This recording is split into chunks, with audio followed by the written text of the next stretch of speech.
Good evening to all. Welcome to ETS English by tiger sir learning with fun. मैं फाकरा जफर और आज हम पढ़ने जा रहे हैं रोम्बस। तो रोम्बस की आज हम प्रॉपर्टीज पढ़ेंगे। आज इसको हम गहराई से समझने वाले हैं।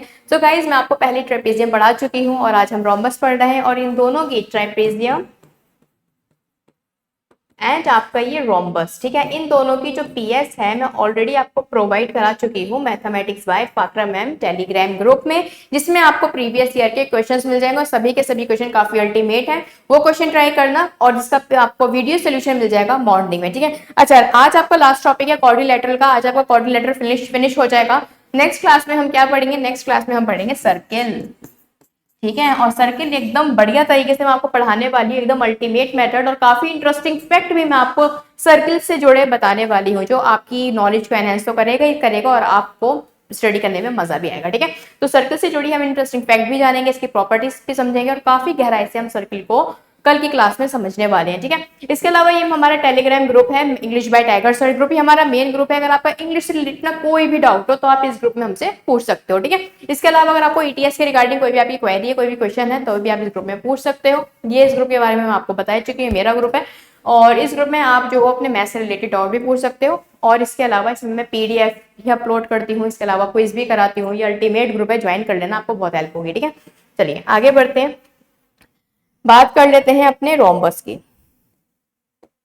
देखो भाई, ये है आपका रोम्बस। रोम्बस एक्चुअल में पैरेललोग्राम ही है, ठीक है। और मैं ये कहना चाहूंगी, बल्कि ये जो बना है ना, ये आपका parallelogram plus properties of square से फॉर्म हुआ है, तब जाके ये बना है। पैरेललोग्राम से कैसे? क्योंकि इसकी भी साइड्स क्या होती हैं? पैरेलल होती है। इसकी जो साइड्स हैं वो सब आपस में क्या है? ए बी पैरेलल होगी किसके? डीसी के, और बीसी पैरेलल होगी आपकी एडी के, ठीक है। ये लाइन आपस में पैरेलल होती है, इस वजह से पैरेललोग्राम की प्रॉपर्टी फॉलो होती है। इसके अलावा जो पैरेललोग्राम है उसके डायगोनल्स इक्वल नहीं होते, तो इसके भी इक्वल नहीं होते हैं, ठीक है। इसी तरह से आप स्क्वायर की एक प्रॉपर्टी ये होती है, टू प्रॉपर्टीज फॉलो होती है स्क्वायर की। पहली तो ये हो जाती है all four sides are equal,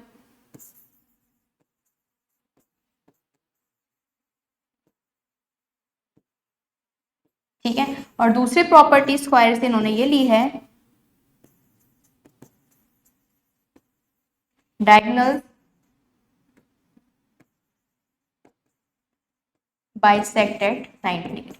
इसके जो डायगोनल है वो 90 डिग्री पर बाइसेक्ट करते हैं। ये चीज मैंने आपको पहले भी बताई थी। ऐसे हमारे थ्री मतलब जो है क्वाड्रिलेटरल है, जिनके डायगोनल्स आपके 90 डिग्री पर बाइसेक्ट कर देते हैं। एक तो हो जाता है आपका स्क्वायर, दूसरा हो जाता है रोम्बस और तीसरा है काइट। अब काइट क्यों? एक्चुअल में जो काइट है, ठीक है, वो भी एक तरह का रोम्बस में ही आएगा। अगर कोई भी क्वाड्रिलेटरल काइट और पैरेललोग्राम दोनों की प्रॉपर्टी फॉलो करेगा तो वो आपका एक्चुअल में रोम्बस कहलाएगा, ठीक है। यही चीज देखो यहाँ पर मेंशन भी है, देखो, every rhombus is a kite. हर एक रोम्बस जो है वो आपका काइट होता है, ठीक है, क्योंकि उसकी काइट की प्रॉपर्टीज उस रोम्बस में भी फॉलो की जाती हैं, ठीक है। एंड एनी क्वाड्रिलेटरल, और कोई भी क्वाड्रिलेटरल दैट इज बोथ, जो कि दोनों है क्या? काइट और पैरेललोग्राम, ठीक है। तो वो क्या होगा? वो एक्चुअल में रोम्बस होगा। काइट एक्चुअल में इस तरह से होती है, देखो, इसमें ना एडजेसेंट साइड आपकी इक्वल होती है, एडजेसेंट साइड आपकी इक्वल होती है। और इसके अलावा जो इसकी डायगोनल है ना, वो कट करते हैं आपके 90 डिग्री पर, ठीक है। सेम प्रॉपर्टी जो रोम्बस में है वही प्रॉपर्टी यहाँ पर फॉलो हो रही है, बस रोम्बस में आपकी ऑल फोर साइड्स इक्वल होती हैं और इसमें आपकी एडजेसेंट साइड्स इक्वल होती हैं, बट इसके डायगोनल भी आपके क्या होते हैं? आपस में 90 डिग्री पर बाइसेक्ट कर रहे होते हैं, ठीक है। ये बात समझ गए आप अच्छे से? तो ये काइट जो होगी आपके और जो पैरेललोग्राम होंगे वो क्या कहलाएंगे? रोम्बस आपके कहलाएंगे, ठीक है। अच्छा, एक चीज मुझे आपको इसमें और बता देती, ये not every parallelogram is a rhombus. जरूरी नहीं है कि हर पैरेललोग्राम आपका रोम्बस हो, लेकिन हाँ, हर रोम्बस आपका पैरेललोग्राम जरूर होता है।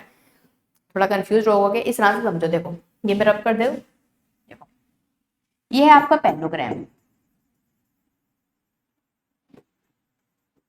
ठीक है। ये है आपका रोम्बस। पैरेललोग्राम हमने पहले पढ़ा था ना, और पैरेललोग्राम हमने पहले पढ़ा था, तो ये हो जाएगा आपका बिग ब्रदर, ठीक है। रोम्बस हम बाद में पढ़ रहे हैं, तो ये हो जाएगा लिटिल ब्रदर या फिर सिस्टर, लिटिल ब्रो कर लो, ठीक है। अब देखो, नॉर्मली हमारी फैमिलीज में किस तरह से जो है हमें एग्जाम्पल्स दिए जाते हैं, तो कहा जाता है कि भाई छोटे भाई बहनों के लिए एग्जाम्पल दिए जाते हैं, अरे भाई ये तो अपने बड़े भाई की तरह है, बिल्कुल है ना, अरे भाई ये तो अपने जो है पापा पर गए हैं, ठीक है। हमेशा छोटों की क्वालिटीज को बड़ी की क्वालिटीज के साथ कंपेयर किया जाता है, राइट। तो इसी तरह से जो पैलोग्राम है वो बड़ा है, ठीक है, तो रोम्बस जो है वो छोटा है, तो इसी वजह से जो पैलोग्राम की क्वालिटीज हैं वो रोम्बस के अंदर आपको देखने को मिलेंगी। इसलिए जितने भी आपके रोम्बस हैं, जितने भी रोम्बस हैं उन सब में पैलोग्राम की क्वालिटीज हैं। इट मींस जितने भी रोम्बस हैं वो आपके कौन होंगे, वो आपके पैलोग्राम हो जाएंगे, ठीक है। क्या पैलोग्राम रोम्बस होंगे, कभी ऐसा सुना है? ये तो जो है अपने छोटे भाई की तरह है, नहीं ना, छोटे भाई की क्वालिटी कैसे आ सकती है, राइट। बड़े मतलब बड़े की क्वालिटी तो आ सकती है छोटे में, लेकिन छोटे की क्वालिटी आप नहीं कह सकते, है ना। वो इस वजह से है ना, वो सिंपल सा लॉजिक है, जो पहले आया है तो जाहिर सी बात है उसकी क्वालिटीज ही देखी जाएंगी, ठीक है। अब जाहिर सी बात है आपके बड़े भाई के अंदर छोटे भाई की क्वालिटी थोड़ी ना आएगी, या फिर पापा के अंदर अपने अपने जो है बेटे की क्वालिटी थोड़ी ना आएगी। वो क्वालिटी किसकी आएगी, बेटे के अंदर फादर की क्वालिटी आएगी, ना कि फादर के अंदर बेटे की क्वालिटी आएगी, राइट। बस इसी तरह से इस चीज को समझिए। तो इसलिए रोम्बस क्या है, जस्ट लाइक अ सन और अ लिटिल ब्रदर, जिसकी क्वालिटीज जो है बिग ब्रदर में नहीं है। इसी वजह से जो पैलोग्राम है, जो पैलोग्राम है वो रोम्बस नहीं हो सकता, लेकिन रोम्बस जो है वो पैलोग्राम होगा। समझ गए इस चीज को, आई होप बहुत अच्छे से क्लियर होगा ये चीज, ठीक है। चलो यहाँ पर लिखा हुआ भी है, not every parallelogram is a rhombus दो any parallelogram with perpendicular diagonal, कोई भी पैलोग्राम है जिसके अंदर परपेंडिकुलर डायगोनल आपको दिख जाएंगे तो वो क्या हो जाएगा, वो आपका रोम्बस हो जाएगा, ठीक है। चलो अब यहाँ पर एक डाउट ये भी हो सकता है ना कि मैम स्क्वायर क्यों नहीं होगा। भाई देखो स्क्वायर इसलिए नहीं होगा क्योंकि यहाँ पर जो है all four sides equal and each angle of 90 degree नहीं बोला गया है। पैरेललोग्राम में क्या होता है, लाइंस पैरेलल होती है आपस में, ठीक है। और लेकिन जो है यहाँ पे जो है परपेंडिकुलर इसलिए बोला गया है क्योंकि अगर आप परपेंडिकुलर डायगोनल को कर दोगे तो आपका पैरेललोग्राम बन जाएगा। ठीक, एक ही डिफरेंसेस में अगर देखा जाए, all four side equal and perpendicular to, but bisect होते हैं इसके डायगोनल्स में परपेंडिकुलर पे, bisect each other at 90 degree, ठीक है। तो ये आ गई आपकी इसकी क्वालिटी, और पैरेललोग्राम की क्वालिटी क्या आ जाएंगी, पैरेलल साइड्स, ठीक है। आई होप ये चीज तो क्लियर हो रही होगी, तो एकदम बेसिक था आपका। इसमें देखो क्वेश्चन आ चुका है, इसी वजह से मैंने थोड़ा ज्यादा टाइम लिया है आपको अच्छे से समझाने के लिए, ठीक है। चलो आगे बढ़ते हैं, अब बात कर लेते हैं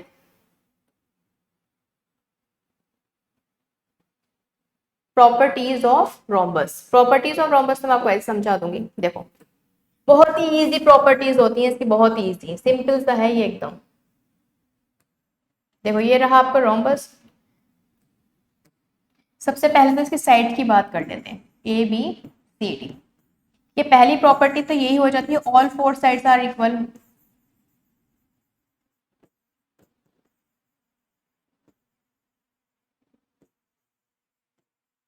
ठीक है, इट मींस अगर ये ए है, ये भी ए होगी, ये भी ए होगी, ये भी ए होगी, ठीक है।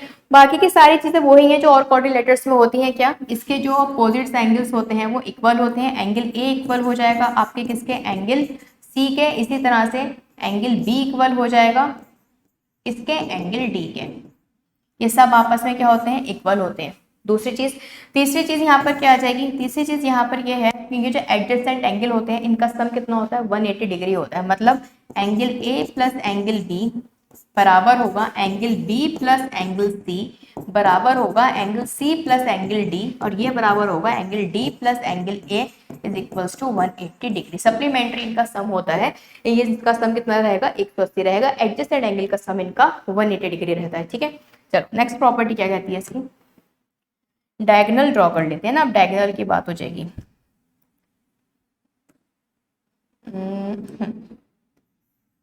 देखो ये रहे इसके टू डायगोनल्स। अरे अरे अरे कहाँ भाग रहे हो, अरे हाँ सही है।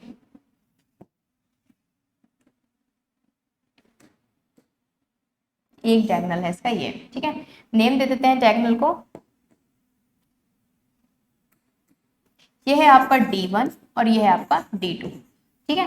तो पहली प्रॉपर्टी डायगोनल से रिलेटेड ये है कि इसमें D1 D2 बराबर होते हैं, नहीं, इसमें D1 D2 बराबर नहीं होते। देखो कॉमन सेंस की बात है, अगर आप DAB को देखो, ट्रायंगल DAB, तो ये कैसा बन रहा है भाई, ये एक्यूट है।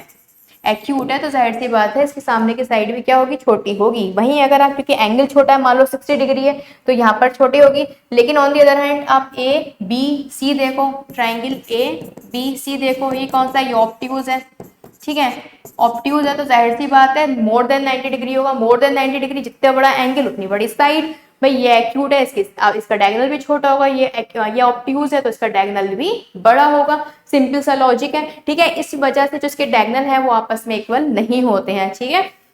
लेकिन डायगोनल जो है इसके क्या करते हैं, ये 90 डिग्री पर बाइसेक्ट होते हैं, ठीक है। Diagonal bisect at 90 degree.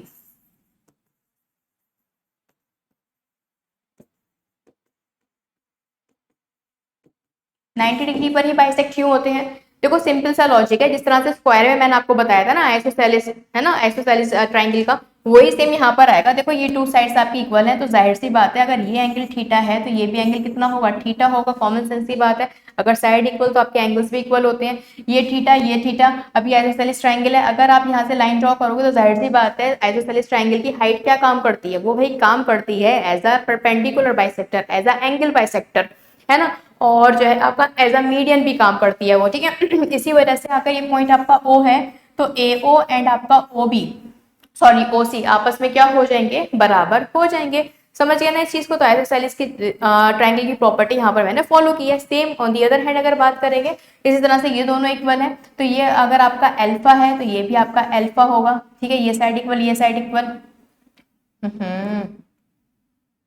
यहाँ पर, ठीक है। अब ये इन्होंने बाइसेक्ट किया ना तो बचा हुआ एंगल तो आपका थीटा होगा ना, ये थीटा है तो आपका ये भी कितना होगा, ये भी थीटा होगा, जाहिर सी बात है, ठीक है। अब इसी तरह से अगर ये अल्फा है तो ये भी आपका अल्फा है, ठीक है, और ये आपका अल्फा है तो ये भी आपका अल्फा रहेगा। तो यहाँ पर साफ साफ दिख रहा है कि डायगोनल बाइसेक्ट भी कर रहे हैं 90 डिग्री पर, ठीक है। और इसके अलावा डायगोनल्स क्या कर रहे हैं, डायगोनल्स जो है बाइसेक्ट करते हैं किसे, वर्टेक्स एंगल को, ठीक है। डायगोनल्स यहाँ पर बाइसेक्ट करेंगे आपके वर्टेक्स एंगल को भी, ठीक है। आप देख सकते हो ये है थीटा थीटा अल्फा अल्फा। अच्छा ये बात ध्यान रखना, एडजेसेंट एंगल का सम आपका 180 डिग्री है बट ये इक्वल नहीं है कि थीटा अल्फा के बराबर यहाँ पर नहीं है ना, फिर तो स्क्वायर बन जाएगा अगर ऐसा कुछ होगा तो, ठीक है।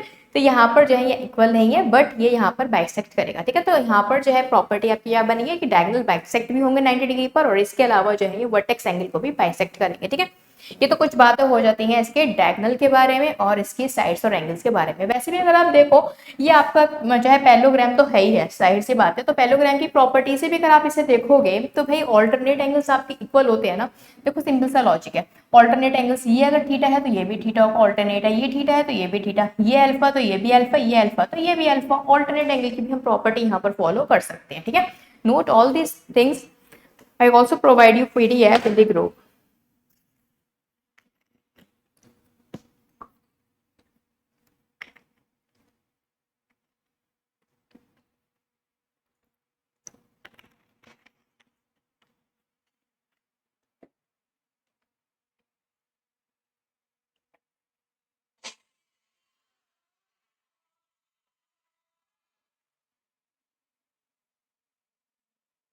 Okay, now move to the next property, ठीक है। अब दूसरी जो प्रॉपर्टी है वो है आपकी इसका एरिया से रिलेटेड। अगर एरिया इसकी पैरेललोग्राम का देखा जाए तो आप कितने तरीके से इसका एरिया फाइंड आउट कर सकते हो, सॉरी रोमबस का, है ना।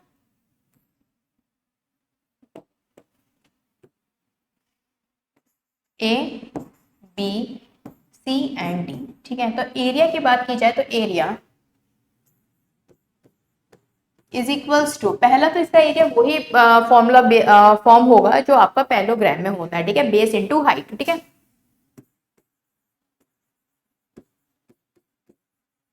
क्योंकि जितने भी रोम्बस है वो आपके पैरेललोग्राम में, तो जाहिर सी बात है एरिया भी ये पैरेललोग्राम का फॉलो कर सकते हैं। हाइट की बात की जाए तो हाइट इसकी कुछ इस तरह से ड्रॉ हो जाएगी, सिंपल, ठीक है। चलो यही ले लेते हैं, ठीक है, ये इसकी हाइट हो जाएगी, ठीक है, बेस इनटू हाइट, ठीक है।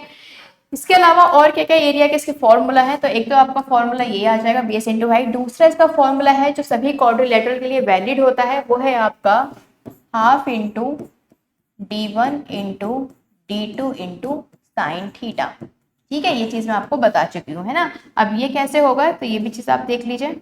अरे देखो यहाँ पर मैं डायगोनल ड्रॉ कर देती हूँ, एक d1 और ये आपका d2, ठीक है। अब जो है मैंने आपको क्या बताया था कि आपको d1 d2 साइन थीटा लेना है, ठीक है। अब यहाँ पर जो बात ये है, ये आपका मान लीजिए d1 डायगोनल है और यहाँ पर d2 डायगोनल है और इनके बीच का जो एंगल है वो आप साइन थीटा है। अभी दिक्कत यहाँ पर ये आ गई है, जो साइन थीटा जो है वो क्या है, साइन 90 है, क्योंकि जो उसके डायगोनल है वो 90 डिग्री पर बाइसेक्ट हो रहा है। तो साइन थीटा 90 हो जाएगा। तो आपको बहुत अच्छे से पता है कि साइन 90 कितना होता है, 1 होता है, ठीक है। तो इसी वजह से इसका फॉर्मूला क्या रह जाता है, half into d1 into d2, ठीक है। इसका फॉर्मूला बस इतना ही रह जाता है। समझ गए ना ये बात। इसके जो डायगोनल्स हैं वो 90 डिग्री पर बाइसेक्ट करते हैं। इट मीन्स हमें साइन 90 लेना होगा। साइन 90 लेंगे तो साइन 90 1 के इक्वल होता है, तो लिखो या ना लिखो बात बराबर है। इसी वजह से d1 इंटू d2 इसका फॉर्मूला रह जाता है, जैसे कि स्क्वायर में हुआ था, ठीक है। एक इसका और है मेथड एरिया का, पहले आप ये नोट कर लो, फिर मैं डायगोनल के थ्रू समझाती हूँ।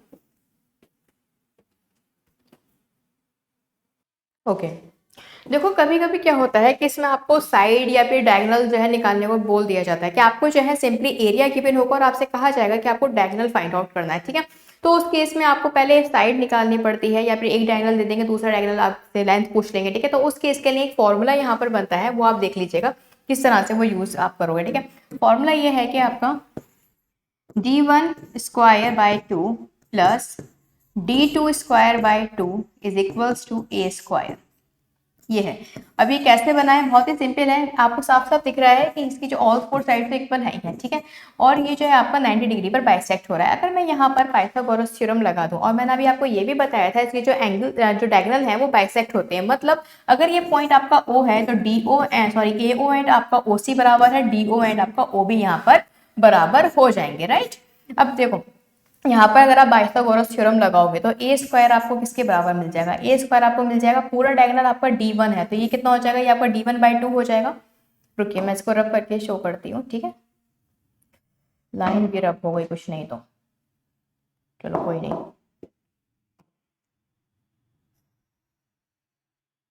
ठीक है, देखो पूरा डायगोनल आपका था d1, तो हाफ कितना हो जाएगा d1 बाई 2, ठीक है। इस तरह से पूरा डायगोनल था d2, तो हाफ कितना हो जाएगा d2 बाई 2, ठीक है। d2 बाई 2 क्या हो गया, ठीक है। अब यहाँ पर पाइथागोरस थ्योरम लगाओगे तो क्या लगेगा, इन दोनों का ये जो किसके बराबर हो जाएगी, इन दोनों के सम के बराबर हो जाएगी, स्क्वायर के।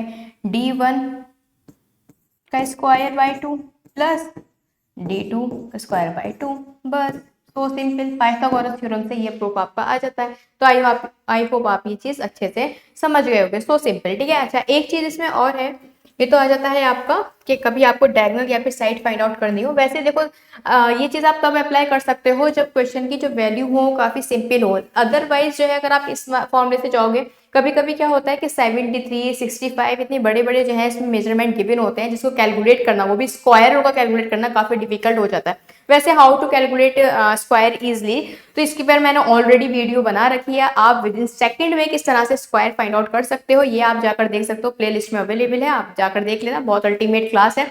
आप किसी भी नंबर का स्क्वायर विद इन सेकंड में फाइंड आउट कर सकते हो, ठीक है। अच्छा अब बैक टू बी टॉपिक। अच्छा इसमें मैं एक बात बता रही थी आपको, क्या बता रही थी मैं, हाँ इसके जो डायगोनल है ना, इसकी जो मेजरमेंट है कभी क्वेश्चन में काफी बार जो है काफी बड़ी गिवन होती है, तो उसको आप इजी कैसे बना सकते हो। तो देखो ये सब फॉर्मूला तो काफी कम यूज में आएगा, हम ज्यादातर जो है यहाँ पर पाइथागोरस थ्योरम में जो है यूज करके ही फाइंड आउट करेंगे, ठीक है। डायरेक्ट इसमें वैल्यू पुट करोगे तो दिक्कत में आओगे, पाइथागोरस थ्योरम से अगर यूज करोगे, वैसे वैल्यू फाइंड आउट करोगे तो काफी आसान रहेगा, ठीक है। क्वेश्चन में आपके लिए मैंने आगे लिए हैं, ठीक है, उसके थ्रू आप ज्यादा अच्छे से समझ जाओगे। अच्छा अब बात कर लेते हैं कि इसकी जो डायगोनल्स हैं वो एरिया को किस तरह से डिस्ट्रीब्यूट करते हैं।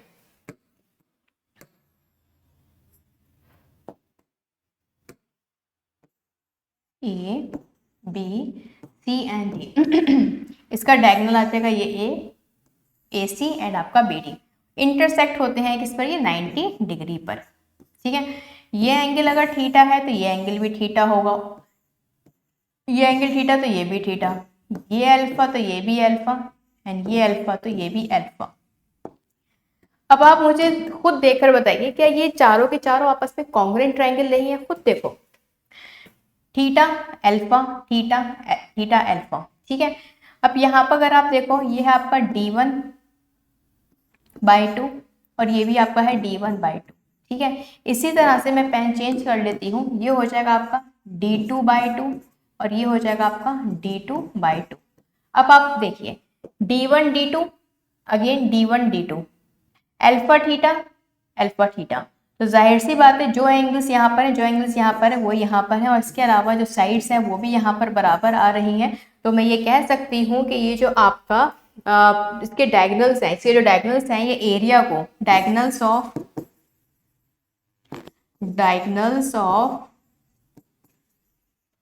rhombus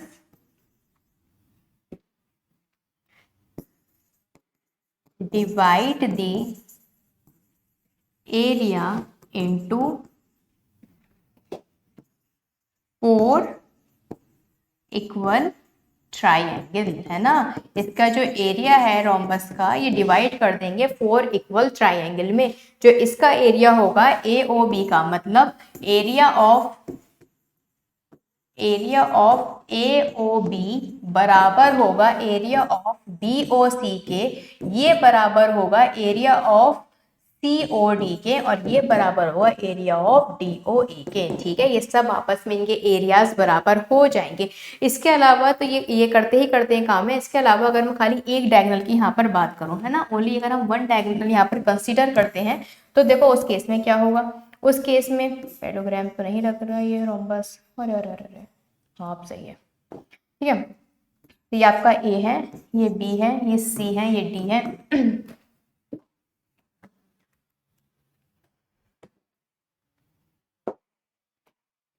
ठीक है, ये डायगोनल आ जाएंगे इसके, एक ही डायगोनल लेती हूँ, ठीक है, AC। अब आप देखिए ये थीटा था, ये भी थीटा था, ये भी थीटा, ये भी थीटा, ठीक है।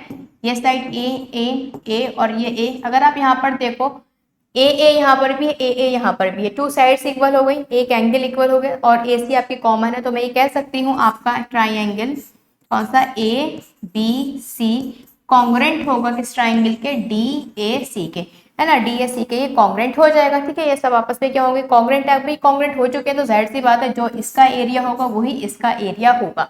ठीक है, इसी तरह से अगर मैं एक ये सब दूसरा डायगोनल यहाँ पर ड्रॉ करती हूँ, ठीक है, बल्कि रोम्बस, तो यहाँ पर आप एक चीज ये भी देखिएगा, ये एरिया तो इक्वल होगा ही होगा। ठीक है,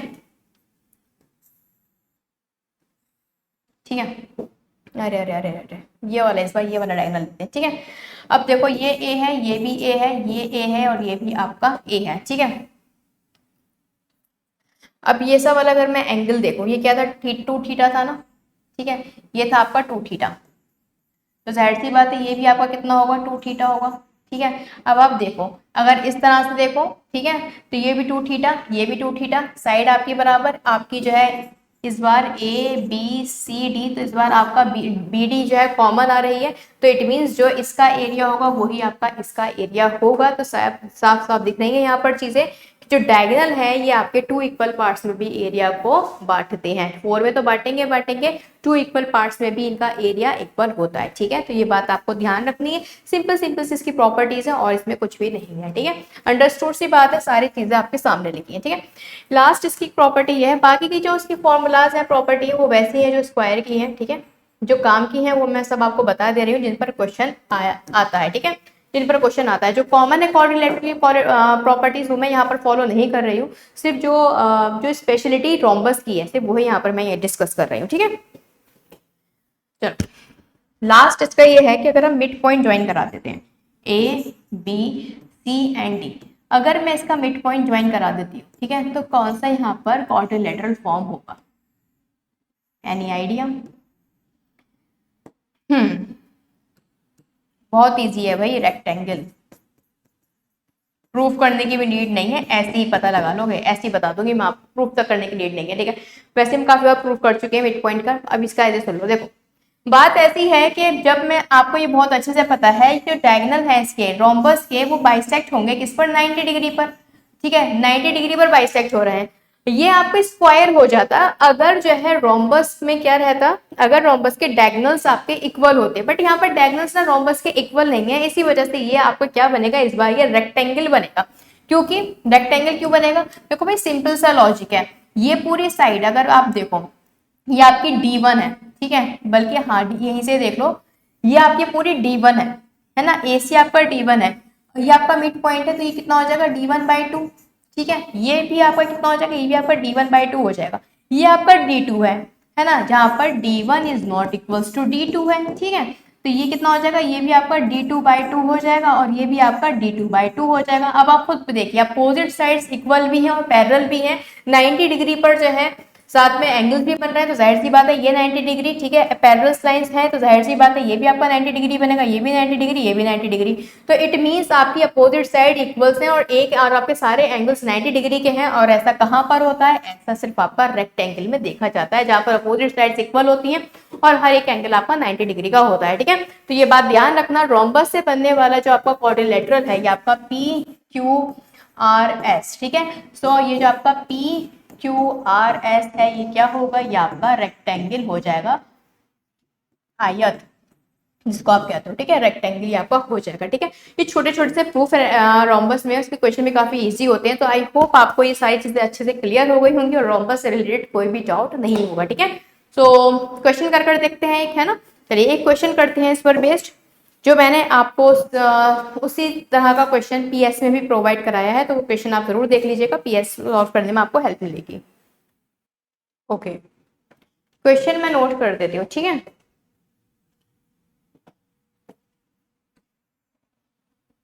क्वेश्चन आपको ये है कि आपका एक रोम्बस है ABCD। ठीक है, ये आपका BD डायगोनल है, एक एंगल आपको 60 डिग्री का गिवन है, जो साइड है वो आपको कितनी गिवन, जो डायगोनल है वो कितना है, वो आपका 5 सेंटीमीटर का है। Find the length of other diagonal.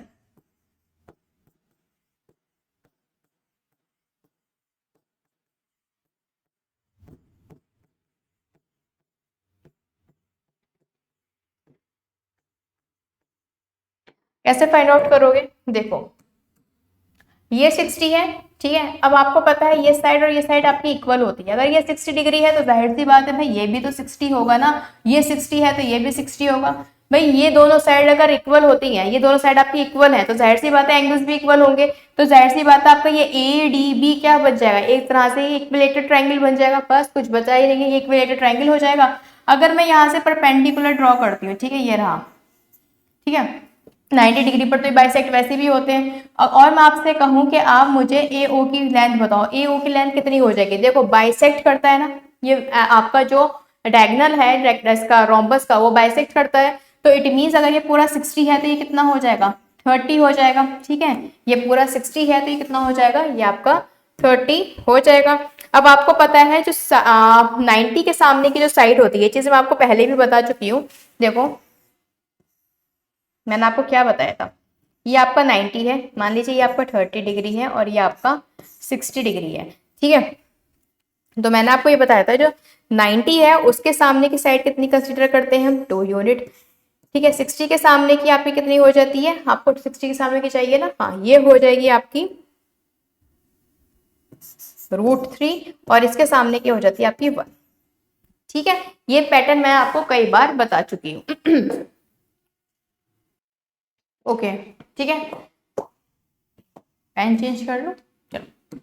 ठीक है, अब देखो ये अगर 5 है, ये आपका जो है इक्विलेटरल ट्रायंगल है, तो ये लेंथ भी आपकी 5 हो जाएगी और ये लेंथ भी आपकी 5 हो जाएगी। और अगर मैं आपसे AO की लेंथ पूछूं तो ये कितनी हो जाएगी, तो 90 के सामने जो वैल्यू होती है वो 2 होती है। इट मीन्स 5 की जो वैल्यू है, 2 की जो वैल्यू है वो कितनी है, 5 है, तो 1 यूनिट की कितनी हो जाएगी, 2.5 हो जाएगी। और मैंने आपसे क्या कहा, 60 के सामने जो वैल्यू होती है वो होती है √3, तो √3 की वैल्यू कितनी हो जाएगी, √3 की वैल्यू हो जाएगी 2.5 √3। ठीक है, √3 की वैल्यू 2.5 √3 है। और अगर इस लाइन को मैं आगे बढ़ा देती हूँ, रेड पेन ये चलो, ठीक है, ये आगे बढ़ा देती हूँ, तो आपको पता है ये साइड और ये साइड आपस में क्या होती है, बराबर हो जाएंगे, डायगोनल बाइसेक्ट करते हैं, जाहिर सी बात है। तो इसकी वैल्यू कितनी हो जाएगी, अगर बात करूँ मैं AC की वैल्यू हो जाएगी 2.5 √3 मल्टीप्लाई बाई 2, इट मीन्स 5 √3। ठीक है, तो इसकी वैल्यू कितनी आ जाएगी, 5 √3 और यही आपका आंसर है। ठीक है, हो सकता है आपसे जो है एरिया भी पूछा जा सकता है, तो एरिया कितना हो जाएगा, एरिया हो जाएगा हाफ इंटू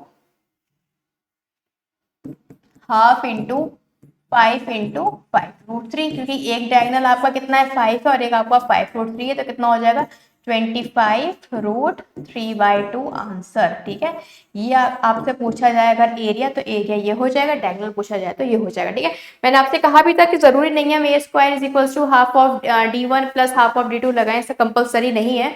आप इजीली इस मेथड से भी कर सकते हो। आपको यहाँ पर एंगल्स का ध्यान रखना है। अब कोशिश करिएगा जब भी आपको एंगल्स गिवन हो तो आप ट्रिग्नोमेट्रिक रेशियो का यहाँ पर यूज करें। ठीक है, ओके, चलो ठीक है गाइस, आज के लिए इतना ही। मिलते हैं नेक्स्ट क्लास में। नेक्स्ट क्लास में जो है मैं आपको सर्कल पढ़ाने वाली हूँ और इसके जो क्वेश्चंस हैं, ठीक है, इसके जो क्वेश्चंस मैंने आपको ऑलरेडी प्रोवाइड करा दिए हैं mathematics by Fakhra ma'am group.